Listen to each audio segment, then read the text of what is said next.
Hey guys, it's me, Mario, and it's Halloween, so wearing this mask. It's not really a great costume, but it's something, I guess. I also have a skull shirt underneath here, so it's, it's something. Couldn't get the other costume that I have to work because it was like one of those costumes with the head separately, and it was a whole mess. But yeah, how you guys doing? Hope you're doing alright.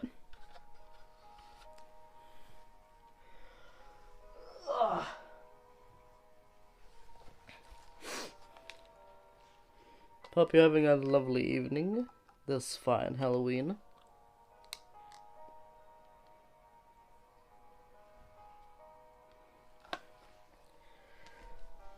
And let's continue with Blaze, the Ice Dragon.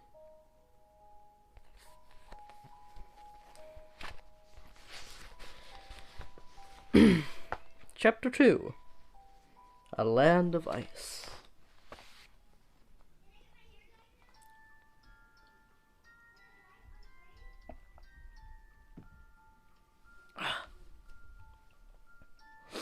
Let's get this reading started.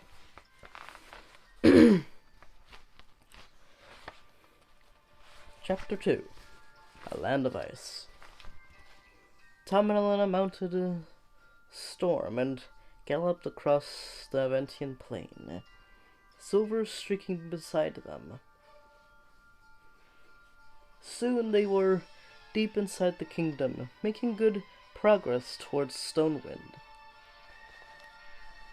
Let me turn on the music. The spooky music. Anyway. Tom scanned the road ahead for danger, but to his surprise they saw no one at all. There weren't even any sheep grazing on the plains.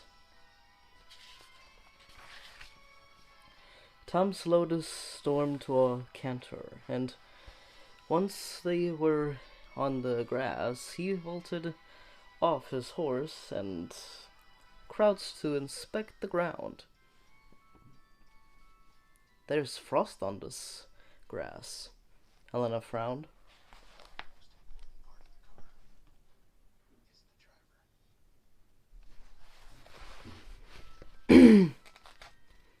But it's summer. Tom shrugged and remounted a storm. They continued their journey, passing lush green field and bushes heavy with berries. A short while later, they came to a pond, and Tom guided Storm and Silver over to the water for a well-earned drink. But as they approached the edge, he saw that the surface was frozen solid. This is no ordinary cold weather. This is no ordinary cold weather, Elena, he said.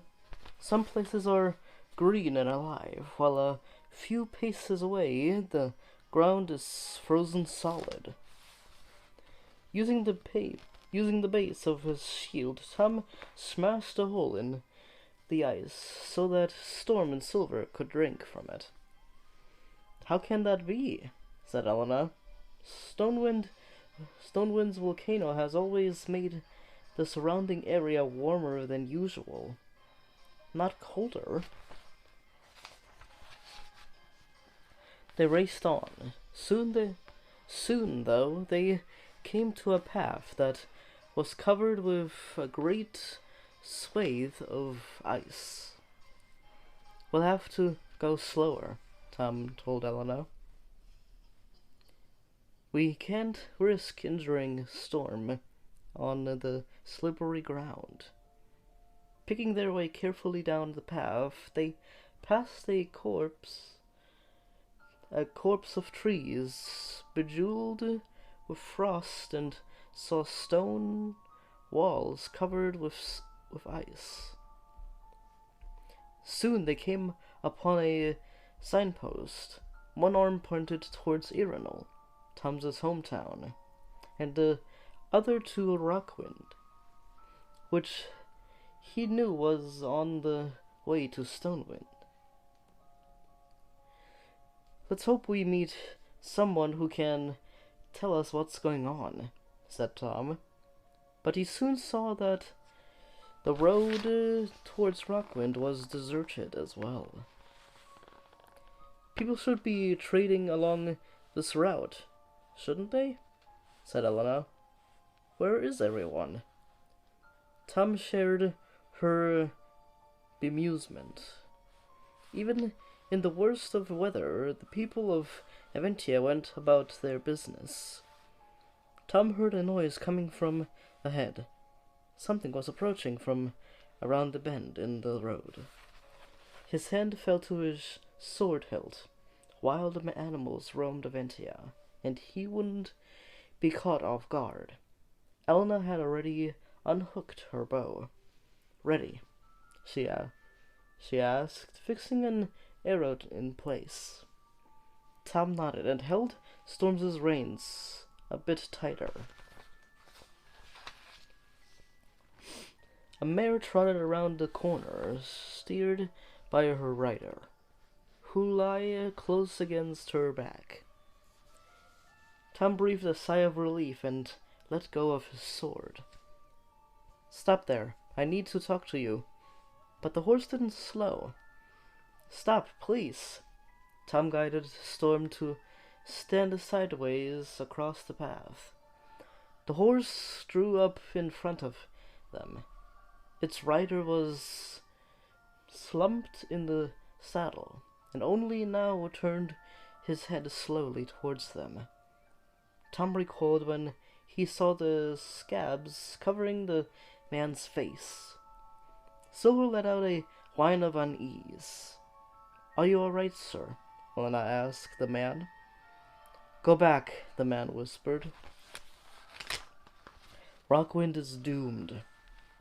With those words, his eyes closed and he slipped from the saddle like a sack of grain. Tom could see that he was dead before he hit the ground.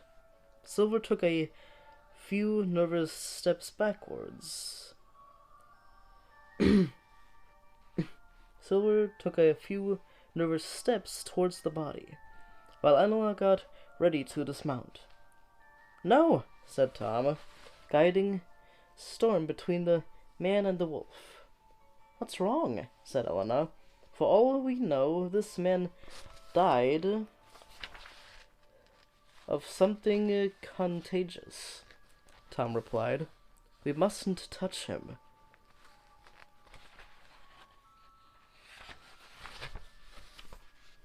And here is the man on the back of his horse.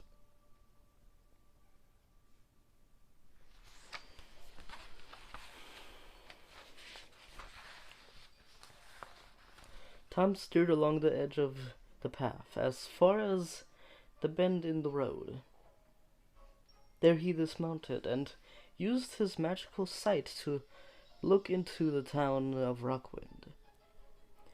No smoke issued from the chimneys. No smoke is used from the smoke of the chimneys of the houses, and no one walked the streets.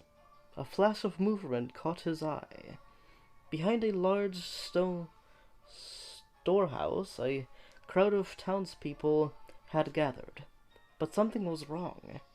They walked in aimless circles, bumping into each other and falling over. Their faces were like the dead riders, pale, with oozing sores. Some awful disease had infected the whole village.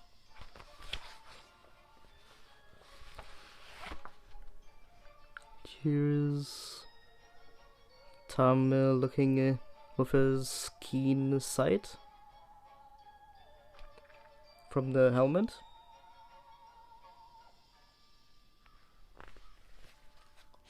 With a troubled heart, Tom walked back to Elena. "What did you see?" She asked. He told her the fate of the unfortunate villagers, and she gasped. "What can we do for them? First we have to find whatever has caused this terrible fate," said Tom, "and make sure the same thing doesn't happen to us." He thought to himself. This quest had just become twice as hard.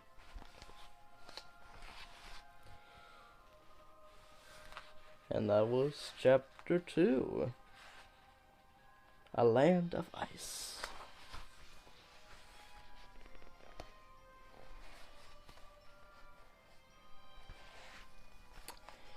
Well, I hope you guys enjoyed this video. And I also hope like, subscribe, and hit the bell if you guys are interested in more Beast Quest videos. Alright, have a happy Halloween, and make sure you pay attention to your candy, because there are sickos everywhere these days, so be careful. You never know what might be lurking under the surface of everything.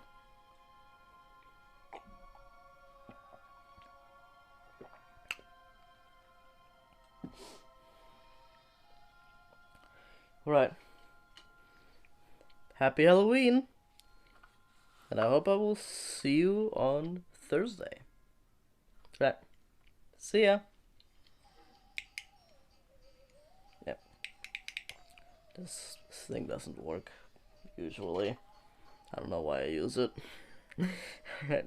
See ya!